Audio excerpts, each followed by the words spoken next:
Hi, I'm still standing by Edmond Halley's house, and I notice that there are still a lot more tourists who are interested in the Bridge of Sighs and the area around it than in Edmond Halley.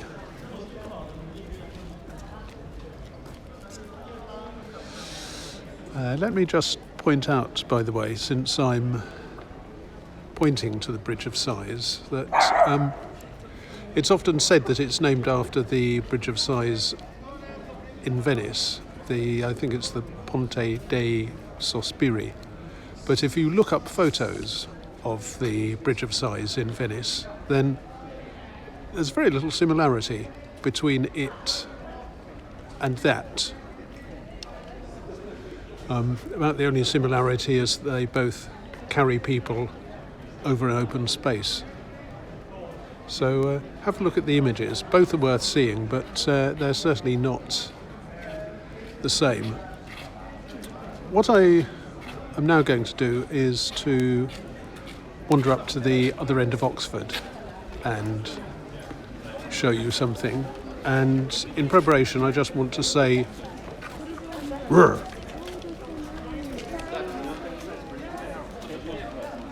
Let's go.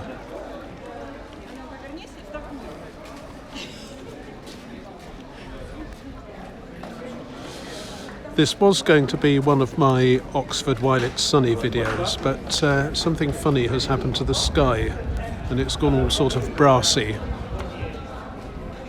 And there are rumbling noises coming from it. So there's no sun and there's a lot of cloud. And there seems to be a lot of stuff rolling around above the cloud.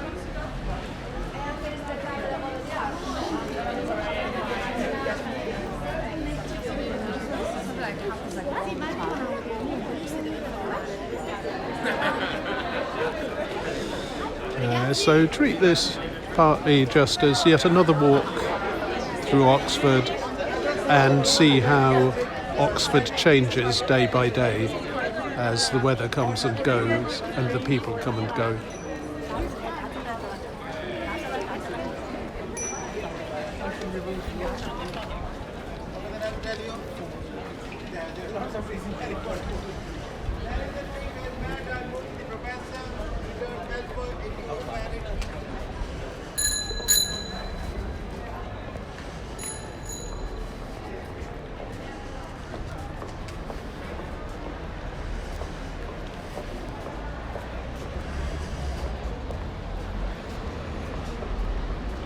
There may be people around watching me who wonder why I'm clutching a plastic velociraptor, and to them I can only say, well, it's a lot safer than clutching a real one.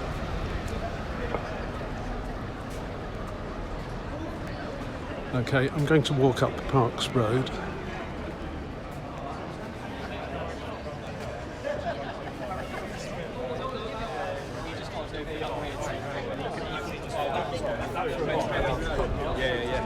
The King's Arms is doing good business. Yeah, I can tell you measurements on my phone. Use my phone. It's about 3:15, so it isn't lunchtime.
That is one enormous tour group.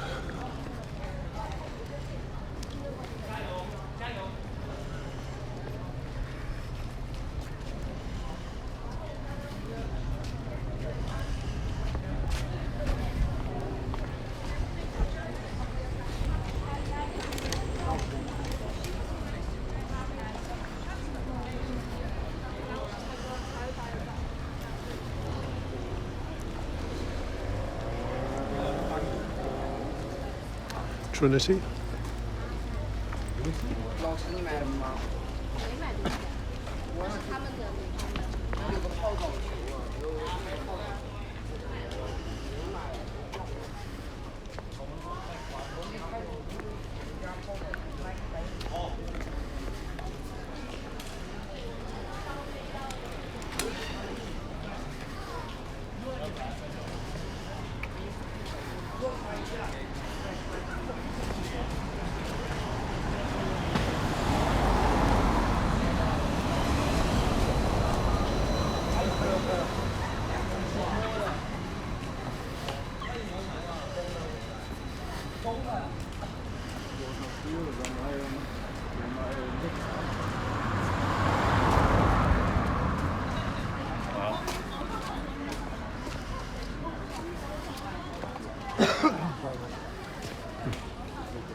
Every day's a good day.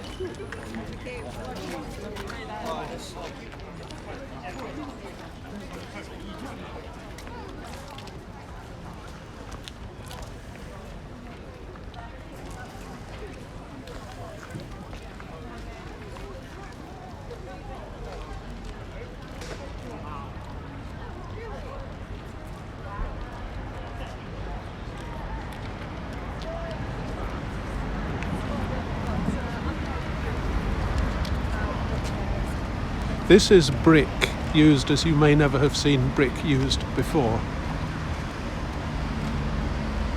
It's Keble College.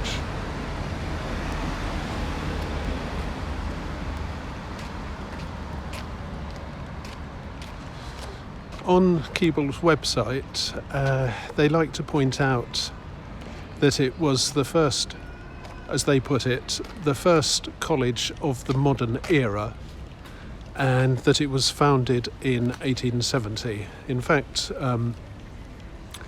college called St Catherine's was founded 2 years before. I think it was 2 years, but it wasn't actually made into a college until much later. It was originally more like a sort of social club.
most of the brick is red. The patterning is done with white and blue.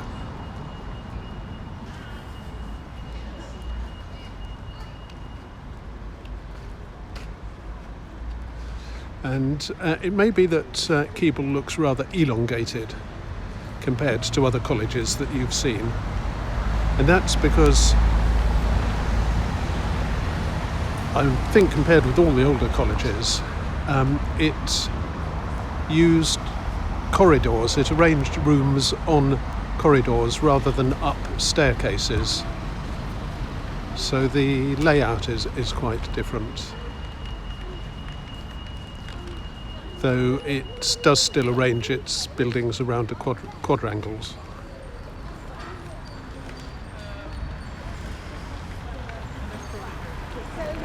So I've now walked the length of the front of Keble on Parks Road. Now I'm looking back south down Keble and Parks Road.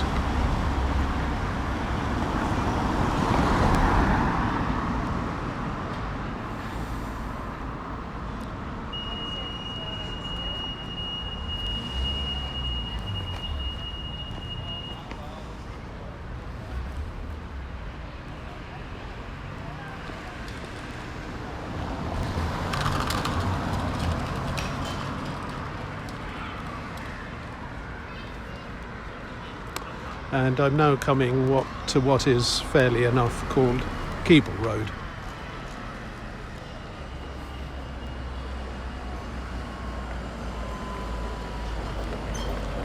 Which I'm going to have to cross in order to get a decent field of view.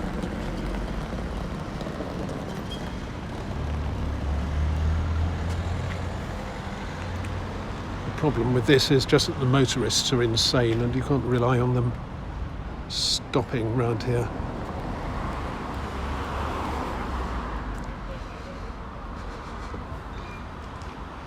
So that is the Keble Road side of Keble, and that is the chapel.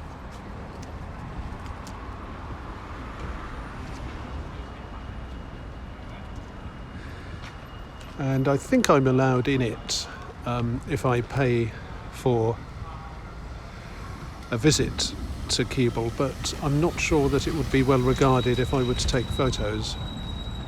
But it's very splendid inside. It has a famous pre-Raphaelite painting, The Light of the World, by William Holman Hunt. And have a look on Google for images of Keble College Chapel. So yes, that's the chapel. It's very splendid inside with tiles and panels and stained glass windows, and sometimes you could almost feel swamped in gold or gold light. You can get some idea of what it looks like if you Google Keble College Oxford 5/6 Jules' photo blog, JULE''S, of the photos I've seen at the top of Google Images. Those are some of the better ones. The architect was William Butterfield, and he had a love of polychromatic brick, of multicoloured brick. He got roundly criticised by some people who didn't like his work. The reason he used brick, apparently, is that he was worried that paint would decay, would wear out with time, whereas the colours in brick would retain their freshness. So this is Keble, the oldest part of Keble, done in a Victorian so-called neo-Gothic style. And if you let it be, it can be quite overwhelming. It just goes on and on and on.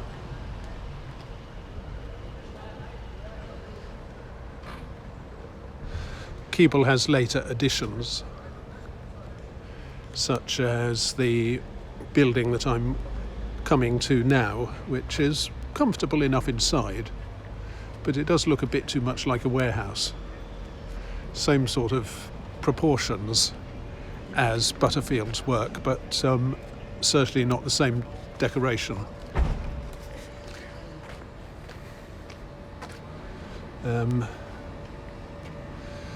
One good thing about it is that it's partly hidden by trees.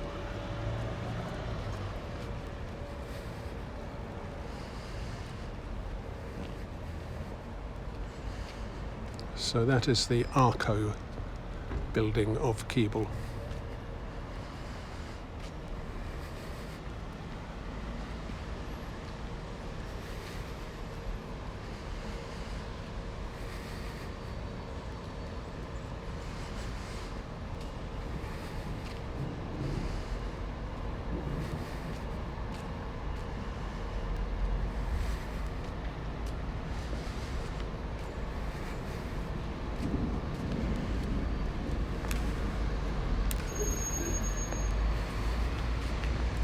Now let me just get a bit circuitous. I'm going to cross onto the south side of Keble Road.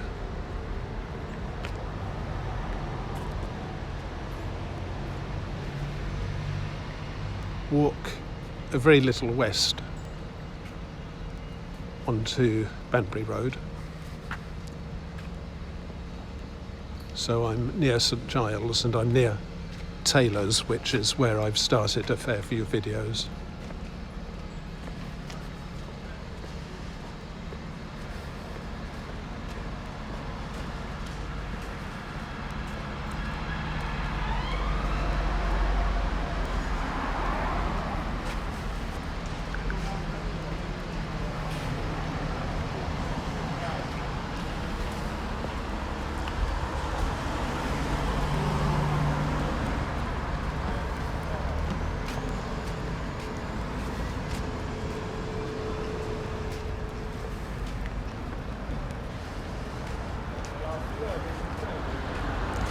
That, until fairly recently, was the Mathematical Institute, and a fair number of interesting things were discovered there. Unfortunately, it's quite difficult to explain what they were to non-mathematicians.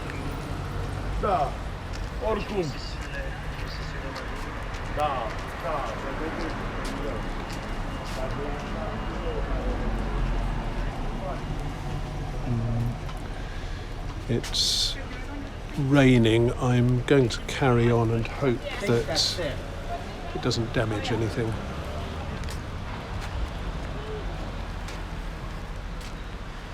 So now I'm wandering down the east side of St Giles.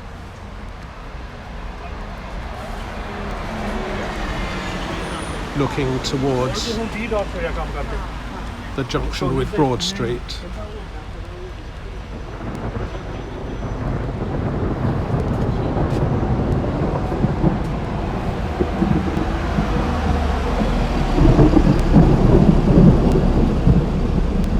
And I have to say I feel a little bit uneasy. I'm just wondering whether the combination of gimbal and phone is going to be enough to attract lightning to me. I wouldn't have thought so. Wreck my phone if it did.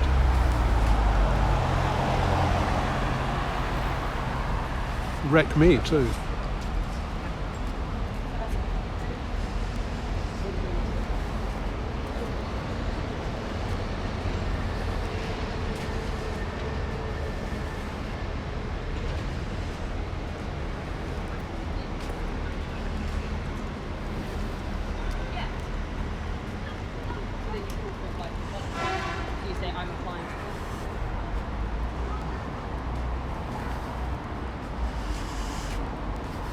Nice thing about Oxford is that at least in the centre there are a lot of very large trees which are quite useful for rain cover.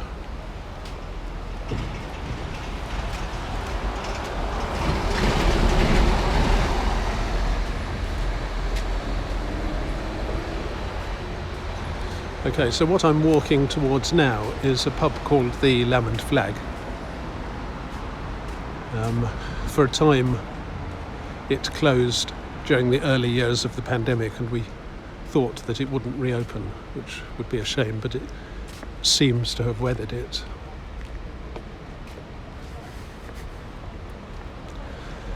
And just beyond the pub windows there is a turning to the left, and I can get round to the other side of Keble, the west side.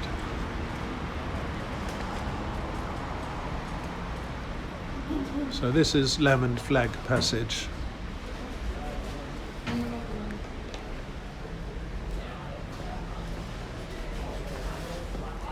That is the Lamb and Flag, and the front of the pub looks a bit gloomy at the moment, but when the sun's out it's nice and airy, and in the winter it's cosy. It's a nice place to drink.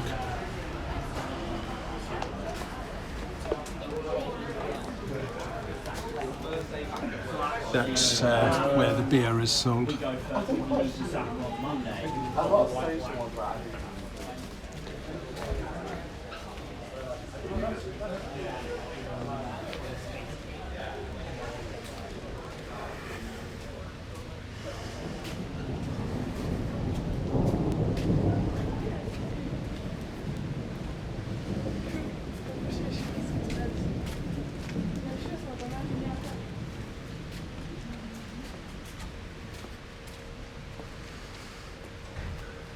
That is St John's, and that is one of its more horrible buildings, the cubicle beehive.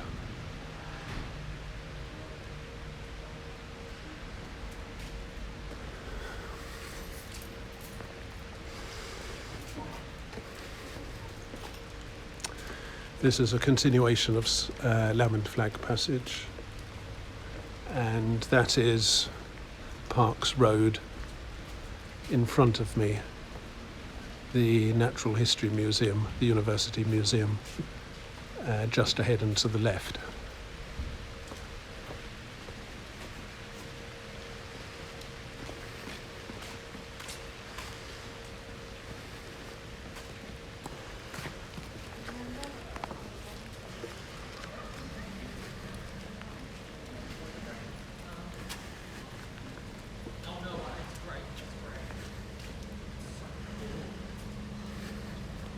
Anyway, thank you very much.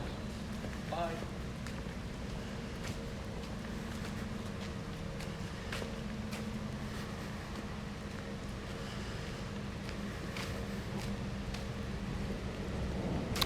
All of these will surely belong to one or other of the colleges, Keble or St John's.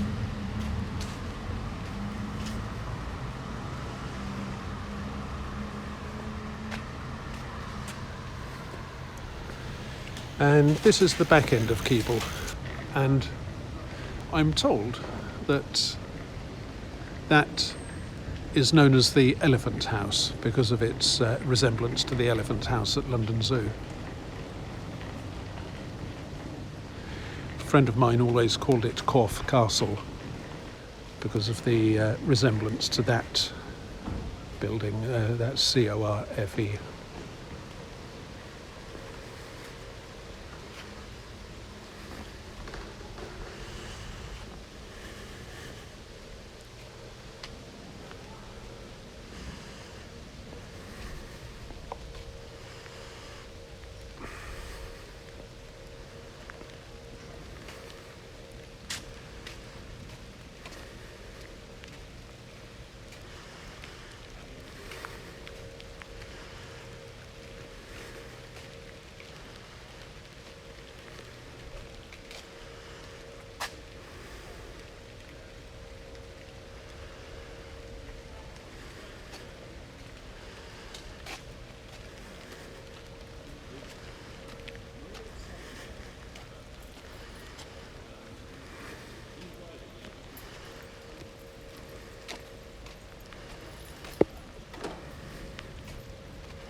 coming up to the back of what used to be the Maths Institute on the left.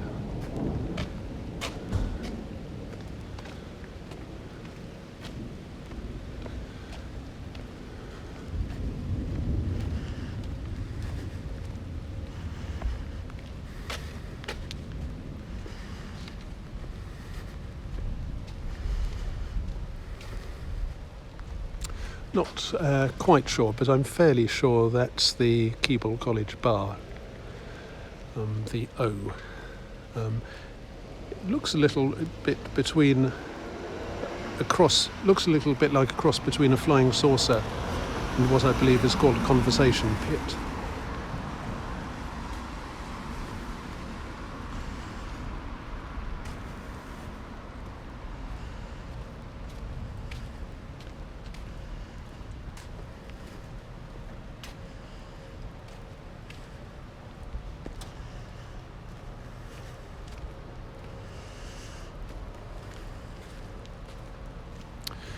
I don't actually know what that particular building is called.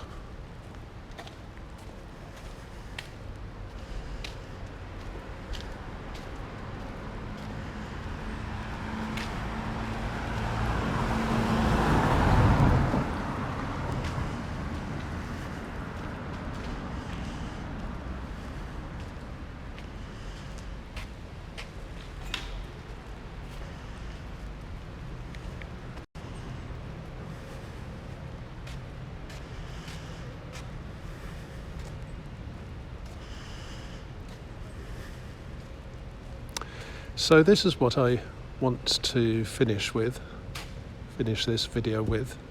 It's a much loved piece of Oxford graffiti.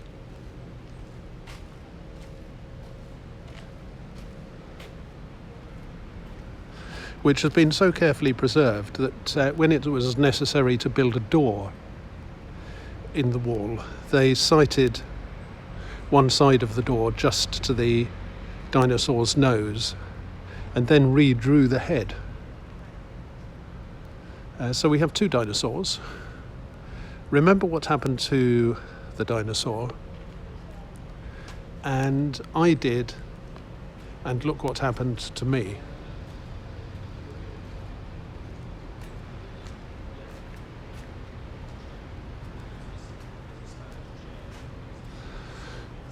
Now, in case you think I'm making a fuss about nothing, this is a lot older than you probably think. Wikipedia and others give various origins for the graffiti. One says that it was drawn by attendees from the Drapers' Conference, and another says that it was drawn by Keble students. I think I remember it being around for as long as I've been in Oxford, and I think just about everybody else I've talked to does. There used to be a red dinosaur too, which may have been beyond the blue one. If so, it was even more crudely drawn than the blue one.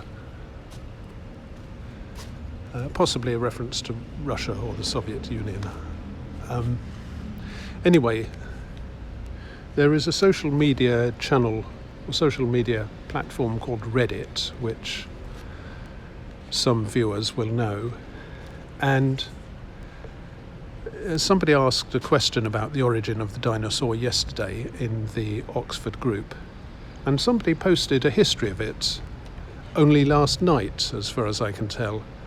A bit more than last night, maybe, about 21 hours ago. And the poster, a MisterBounce on Reddit, said they had always known it from the captions in their mum's photo album. And they wrote this: Peter, Mark and Sue were the main protagonists, abetted by Keith and Clare. Wadham 1968 for the men, Somerville 1968 for the women. No Keble students or Drapers' Conference attendees participated. It was a collective creation, really, although Peter was the driving force, I'm sure. He was very funny and into japes. The only public school educated one in our group. He sprayed the words, but Sue was the artist. I knew Sue could draw crocodiles, and by extension, dinosaurs.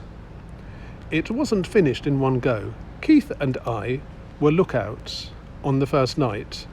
I have a letter from Sue saying she finished the decoration. It must have been summer vacation 1970. It's very hazy now. Keith can hardly remember it at all. Peter and Sue have died, and Mark disappeared.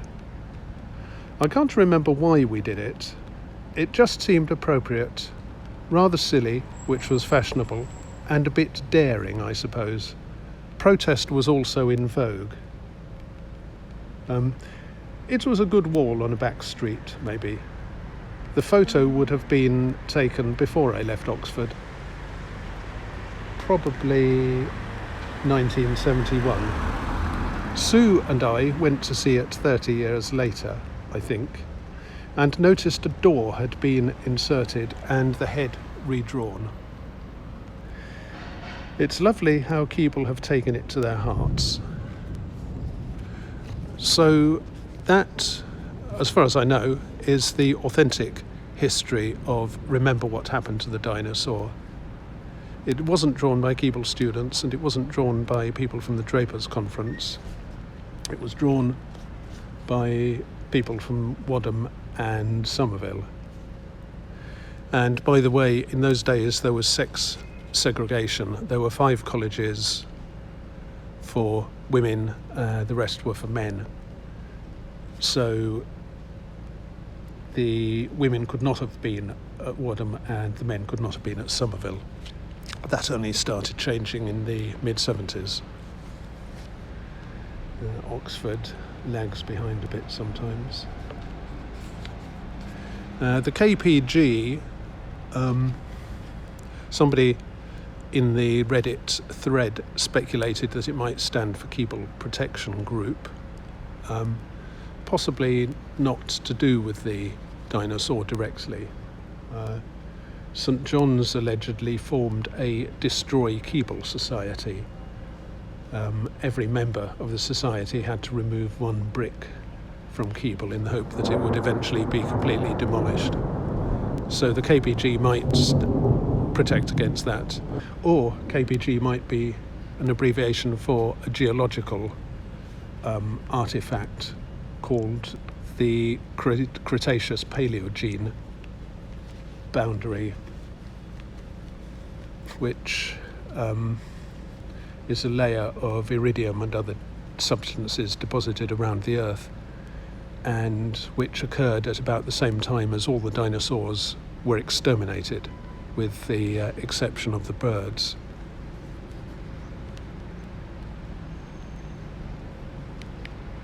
So, courtesy of MisterBounce of Reddit, that's the history of Remember What Happened to the Dinosaur. The original was drawn by Peter, Mark and Sue,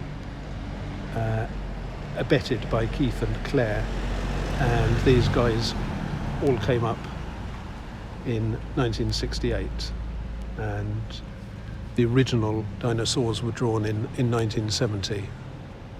Over the years I've watched them fade and erode, and I was very pleased to note that they were redrawn, or at least the blue and the white one were, about 2 months ago. One reason that I'm doing this feature now. And I don't know who redrew them, unfortunately. The history I've told relates to the originals. So remember what happened to the dinosaur, and I'll see you next time.